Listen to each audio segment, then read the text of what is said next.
বলছিলাম আপনাদের জন্য গিভঅ্যাওয়ে থাকবে স্মার্টফোন, না একটা না, মেগা গিভঅ্যাওয়ে হতে গেলে কয়েকটা লাগে। এই তিনটে স্মার্টফোন আপনারা ফ্রিতেই পেতে যাচ্ছেন ঈদে। বেসিক্যালি এটা একদম যে স্যামসাং অ্যারেঞ্জ করছে বিষয়টা এরকম না, হ্যাঁ স্যামসাং অ্যান্ড আইটেল কোলাবোরেশনে এটা আপনাদেরকে দিতে যাচ্ছে। তিনটে স্মার্টফোন আপনারা পেয়ে যাবেন। আগামী 2 তারিখ উইনার ঘোষণা করা হবে। কোন তিনজন যারা ভিডিওটি দেখছেন এদের মধ্যে কোন তিনজন লাকি উইনার পেতে যাচ্ছেন। যেহেতু ঈদ, আইটেল চাইলো আপনাদের সাথে একটু ঈদটা এভাবে ভাগাভাগি করে নিতে, ঈদের আনন্দ, এই কারণেই এই গিভঅ্যাওয়ে মূলত। এখন নিয়মকানুন কি থাকতে পারে? খুবই সিম্পল নিয়মকানুন, তেমন কিছু না। এই ভিডিওটা আপনাদেরকে একটু শেয়ার করতে হবে এবং ট্যাগ করবেন স্যামসাং অ্যান্ড আইটেল মোবাইল বাংলাদেশকে। ওকে, এর বাইরে আর টুকটাক কিছু নিয়ম আছে যেগুলো আমি এখানে লিখে দিচ্ছি, প্লাস প্রথম কমেন্টেও লেখা আছে, আপনারা সেখান থেকে দেখে খুব সহজেই বুঝতে পারবেন।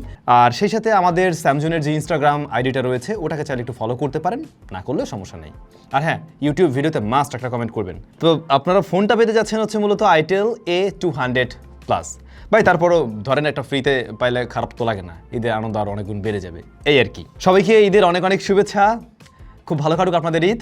আর হ্যাঁ, এটা পেয়ে গেলে আরও বেশি খুশি হবেন, তখন আমাকে একটু আলাদা করে খাওয়াই টাওয়াই দিন আর কি। দেখা হচ্ছে নতুন ভিডিওতে।